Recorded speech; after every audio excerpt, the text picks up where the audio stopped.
Hey guys, welcome back to another video. In this video, I'm going to be talking about windmills in chess.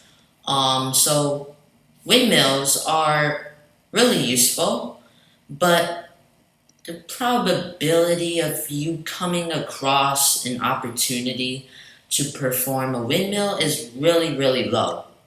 But if you do come across it, then you gotta know how to win with it. So I'm going to talk more about it later. So yeah, let's get started.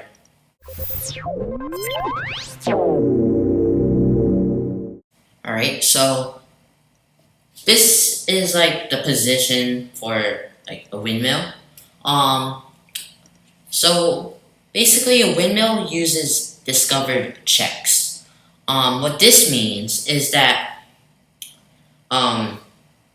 basically move a piece and it checks the other king, but the piece that we moved is not the one checking.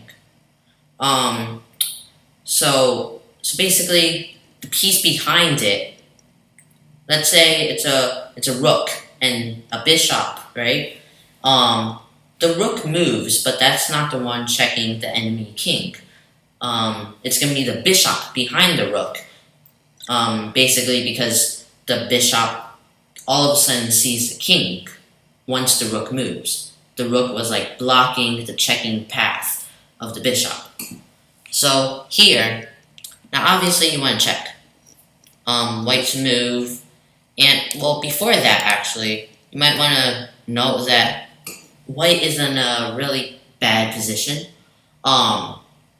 Checkmate might be around the corner for black. So like, you have the black rook on a1, you have a black bishop on b2, black knight on b3. So black is up some material. But after this, we're gonna see that in the end, white is gonna be up like a whole piece.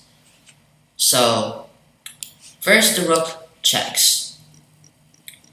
Now, the only move that black can make is going to a8. Note that it cannot go to a7 or c7 because the rook is still guarding those. So a8. Now this is what I mean by a discovered check. The rook moves down and then the rook is not checking the black king, but this bishop is checking the black king. So you want to use this discovered check to your advantage. So you take this opportunity to take the pawn. You might notice where it's going right now. So now black has no move except going to a7. Let's go with a7. Now the white rook just hops down and checks the king again. And basically it's just like repeating this pattern. So black king has to go to a8 again. And again, using discovered checks, the white bishop checks the king while the white rook takes this knight. And then here again. And then white checks, goes down. The white rook just hops down and takes the bishop. Black only has a7 to go to. White rook once again jumps down to b7. Black has no move but a8. And now you might be like, okay, you said there's going to be a whole piece advantage, not a pawn advantage. So now you gotta think outside the box. Obviously, the rook can't take anything right at this moment, but it can threaten something, and it could just jump down to b1. Note that the white rook didn't actually take anything, but now black cannot save his rook on a1 because his king is checked. So the king still has to move, and with this, white takes the rook. And now white all of a sudden gets a winning position. Like he's a whole rook and a pawn ahead, whereas before black was ahead by like 2 pieces. So now we're gonna focus on a bit more complicated example. Note that this position is almost the same as the previous starting position of last times. Like the king is here. There's a rook on g7. And there's a bishop guarding this diagonal, and the king is in that corner. All right. So this once you know like what a windmill is or any tactic, you obviously gotta apply it to a more real scenario. So obviously there's no windmill at this moment. You gotta make it. So note that there's a rook on c1 added and a added queen on g1, and black also has an extra rook and an extra queen. Obviously these pieces mean something once they're added to the board. So that might clue you in. What this requires is a queen sacrifice. Even though white is down by so much, he'll eventually get some pieces back once he does this queen sacrifice. So it's not really that bad of a sacrifice. So the white queen actually takes this rook, even though it's guarded by this knight. Note how the bishop and the rook, the white bishop on f3 and the white rook on g7, they're in, I guess, the almost exactly the same place as last time's windmill puzzle. So it would have been a windmill, except for the fact that this knight on d7 was here, blocking the rook's path, blocking the rook from going to b7. So that's what the purpose of this queen sacrifice was, to get this knight out of the way, because black doesn't have any other move. It can't go here, it can't go here, it can't go here. It can't go to c8 because the white rook is on c1, and it can't go here because the bishop on f3 is guarding it. So it only got one move. Black only has knight takes the queen. And now, all of a sudden, it's exactly the same position. Almost exactly the same position as last time's. You just go down and check. There might be some, like,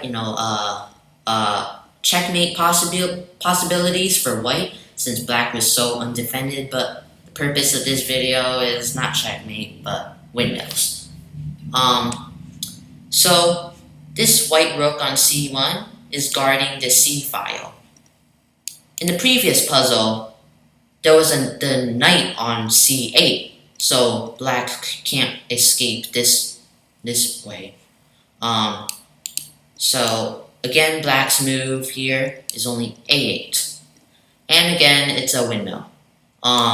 Just take. Black has to go here. And then again, you check. You can honestly go for a checkmate here, but as I said before, it's not about checkmate, this puzzle. But that's checkmate right there. But for the windmill, white moves his rook down to b7, black moves his king, and then white takes this pawn. Again, it's a check. Black goes here.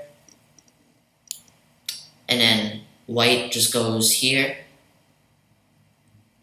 Check. And black goes here. White takes the knight. Black jumps up. White rook checks. Note that white did not take the queen, even though he had that opportunity. This is because if you're thinking ahead, you might notice that white, if he takes the queen, obviously the bishop will take the rook back.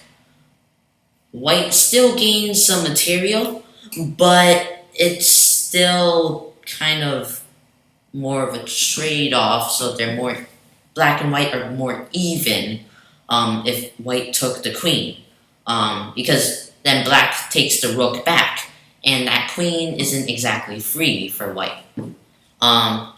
So here you'll see black has to go down,